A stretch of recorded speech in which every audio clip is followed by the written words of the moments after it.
Well guys, welcome back to the weekend roundup where we talk about all the action across the weekend in terms of football and what's happening in the Premier League, the Championship, La Liga, all sorts, and my team of the week. I'm going to try and get through this pretty quickly because it's 4 in the morning. I'm tired, I'm ill, and I've been working all weekend, but it's 4 in the morning and here we are making a video. It's always great. It's great. Let's get into it with where else would we start apart from that Arsenal versus City game. 5-1. What a game. City humbled. You know, Haaland told them to stay humble. Arsenal stayed humble, and they passed that humbleness onto City and went, yeah, you know what, you have it back. Before we go on to about, praising Arsenal, I think Savinho had a really good game. Still, he's a really good footballer, and has the positive potential that City are needing right now. Everyone else stunk the gaff up, but Arsenal had a great day. An early start. Havertz missing some chances. To say it could have been more, to say it could have been like 7-1 or something like that is crazy.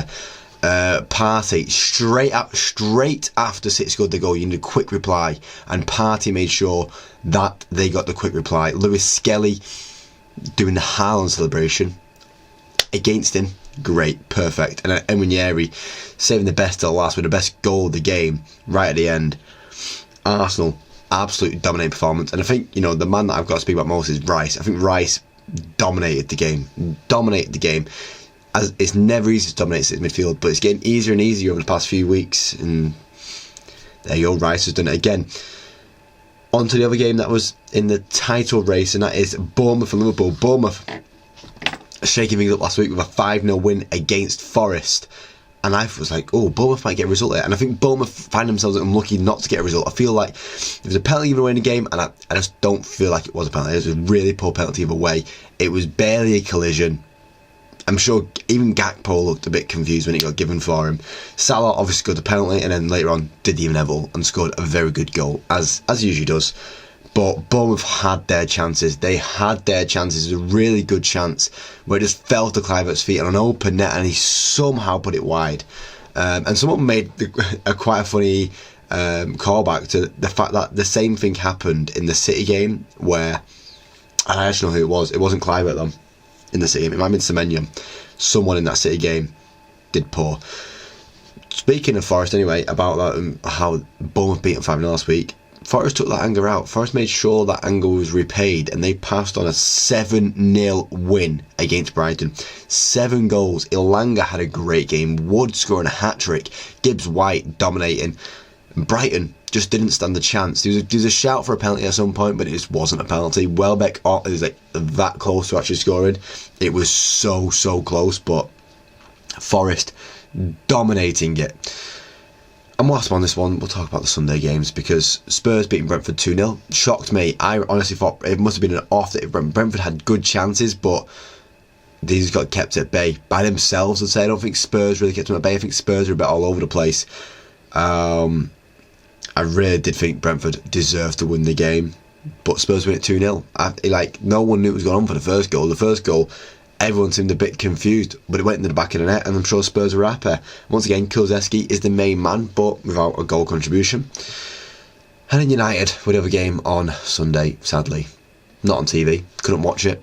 I watched what I could on live streams and stuff like that, but with terrible work internet. We changed the formation up. We changed it up, but it's just still same old. We're not scoring goals. We're not scoring goals right now, and that it's fundamentals. It's just the fundamentals, and we're just bad at it. Mateta was really lucky with that first goal. I will say we was unlucky for that first goal, but that second goal is all our own mistakes. And once again, it's Munoz pushing the attacks.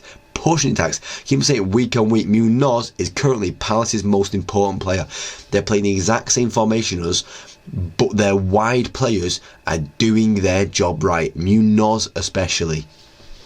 Mazraoui should take a note out of his book. I like Mazraoui. Take a note out of his book. On to the Saturday games then. The final Saturday games, some big results in there. Some big results that did change how the table was looking, with Everton beating Leicester 5-0, throwing Leicester down deeper in the depths, and Everton actually went above Spurs at that point. And I thought, you know what, they can stay there, but then Spurs won their game, sadly.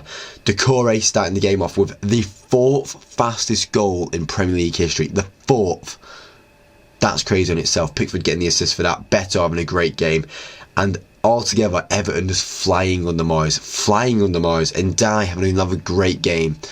The rough patch isn't over for Leicester. I think, they can still have a bit of fight to him. I think Ruud van Nistelrooy is a good enough manager to have a bit of fight to him, but I don't know. I don't think they're going to survive. Now, Newcastle and Fulham, a game where I thought, the same as this Brentford game where I thought Brentford had taken that, Newcastle were taking this, but no, back-to-back home losses now. The Tsunami will not be very happy with themselves. Tonali came close, Isak came very close, but Fulham got the goals that were needed. Murphy continues armour on it, but yeah, Fulham with Raul Jimenez and Muniz getting the goals, and that's the positives of having two good strikers that will try and go and fight each other. United ain't got that. United really ain't got that right now. Wolves and Villa finishing 2-0 to Wolves. Massive result for Wolves there. Bellegarde scoring the goal. Guedes missing a few good chances. If Wolves didn't win that game, his head would have been on a stick. But once again, Villa can't keep a clean sheet, and once again, Villa can't win after a Champions League game.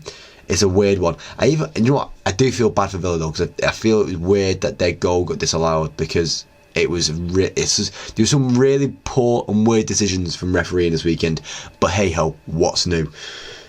And then Ipswich, a game that I thought, that's a surefire win for Ipswich. Delap had a great goal, but Southampton find their way into a win. Ramsdale had a good game, making a lot of saves, but just poor all round in the Premier League. Really, it was a weird weekend. It's a weird weekend. That's kind of why I can speak about it pretty quickly.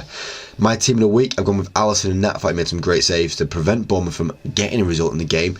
I thought his defence were all over the place. Tarkowski having a good game in defence, and then Richards having a great game making some blocks. Once again, I bigged up another Palace player, and I will big up another Palace player with Munoz once again doing his job as a wide fullback in a 5-back formation. And then Lewis Skelly as well can go in at left back, scoring a goal and doing the Haaland celebration on Haaland. Yep, thank you. Declan Rice, I already spoke about dominating six midfield. It's not an easy task. He did it. He gets in the team in a week. Gibbs White having a great game. And then Bellegarde, it was hard to decide who the other midfielder was going to be, but I've gone with Bellegarde just because he got the goal, an important goal, and helped Wolves get a good result. I couldn't have this team of the week without Wood and Elanga. One got a hat-trick and one was the best player on the pitch by a mile. So yeah, easily getting the team. And then to join him, the final player, Ndiaye, because I thought he had a great game in that 4-0 win for Everton over Leicester. On to the other leagues, and Oxford drew 1-1 with Bristol City. Bristol City getting 2 reds. They're trying to push for a playoff spot. Not like that, they're not. Not like that, they're not. But they've been helped out because Plymouth are getting wins. Plymouth got a result against Sunderland last week, and now got a result against West Brom. It's a really tough patch for Plymouth, and they've been fine for it. Derby having a 1-0 loss to Sheffield United. Sheffield United pushing ground on there. But Burnley dropping more ground with a 0-0 draw to Portsmouth. Poor. And Leeds not letting anyone get a sniff with a 7-0 win against Cardiff. Throwing Cardiff down in the ditches as well. Interesting to see. La Liga, Barcelona beat Alaves 1-0. Villarreal beat Valladolid 5-1. Atletico beat Mallorca 2-0. And then Espanyol beat Real Madrid 1-0. Real Madrid, man, sleeping after the Champions League. Sleeping. It might cost them a league title. Atletico will not stop that push. Leverkusen beating Hoffenheim 3-1. Dortmund beating Heidenheim 2-1. Leipzig and Union Berlin drawing 0-0. But the close one of them all, Bayern Munich only beating Holstein 4-3. I think that's really poor from Bayern Munich. Harry Kane getting 2 goals. They could be doing better. Marseille beating Lyon 3-2. But then PSG showing us an early showing of what that Champions League knockout game is going to be like against Brest, as they're beating 5-2 away. They're showing it's what we can do with a hat-trick from Ousmane Dembele and a brace from Gonçalo Ramos. No holds barred. Monaco beating Auxerre 4-2, and then Lille beating Saint-Etienne 4-1. The push for Champions League football in France is going heavy right now. It's going hard. And then on to the Serie A, where Juventus beat Empoli 4-1, AC drew Inter 1-1, the Milan derby. Roma drew 1-1 with Napoli. Atalanta drew 1-1 with Torino, and then Bologna beat Como 2-0. So there's a lot of chances for teams to try and make a bit of an advantage, a push, but they all drew. So they all stay in the same position. Juventus make a big push on them. So we'll see how the thing goes. That is me in the video, guys. It was a quick video. As I said, I'm shattered. I wanted to go through it pretty quickly. I'm tired, guys. I do apologise. But that's the end of the video. If you like the video, please leave a like. If you want to see more, subscribe, because there's more on the channel every single day. thank you for watching, guys, and hopefully I do catch you next time. Cheers.